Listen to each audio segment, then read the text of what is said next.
באמת, פייר, אנחנו חייבים למהר, אסור לאחר. הנה הם. חיפשתי אתכם בכל מקום, זה מזל שאתם כאן. רק שנייה, לפני שאתם עושים סטופ פליי, ריסית. שלום, שלומכם, לי קוראים גברת פומפום. אני אחת הדמויות בתיאטרון קציר מתוק. אני כל כך מתרגשת לספר לכם שזה תיאטרון מניפיק שזה חבל על הזמן. באמת, אצלנו בתיאטרון תמצאו הכל. גם הצגות חווייתיות וחינוכיות לגיל ארוך, שזה מניפיק. גם הצגות סיפור שאני עושה, כמו אריה שאבטות, העץ הנדיב, מלא דברים, נכון? פייר, לא להתערב, עכשיו אנחנו בבית, אנחנו ממהרים. זה פשוט, הם רוצים לעשות סטופ, ריסטארט, לעבור לוואלה, ג'ימל.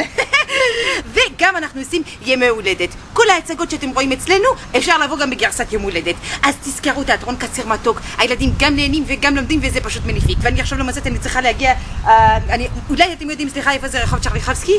אני צריכה להגיע. לא? אז בסדר, אז תקשיבו. אתם עכשיו מרימים את הטלפון, אני מחכה. תרימו את הטלפון, כן, תתקשרו. מוכנים? 054 6425 245.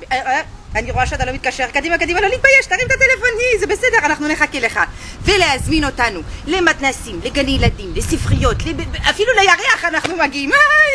פייר, אני יודעת שלא בירח, זה רק היה בדיחה בשביל להצחיק אותם, שלא יברחו, שיעשו סטאפ ריסטארט. טוב, בסדר, אז אני חייבת פשוט לרוץ, כי אני חייבת להגיע לרחוב צ'רניחובסקי, ואני לא מוצאת איפה שאני נמצאת. אז תודה רבה ותזכרו, בתיאטרון קציר מתוק אתם גם לומדים וגם נהנים. להתראות. פייר, איפה אתה רוצה ללכת? לכיוון? לא, אני אומרת, אבל אתה מתווכח איתי כל הזמן, פייר. באמת, אנחנו ניקח את המזוודה ונלך. רק שנייה, אתה חושב לשם? לא, לשם, אולי לשם. רק שנייה. להתראות, תתקשרו, אני לא רואה שאתם מתקשרים. ביי.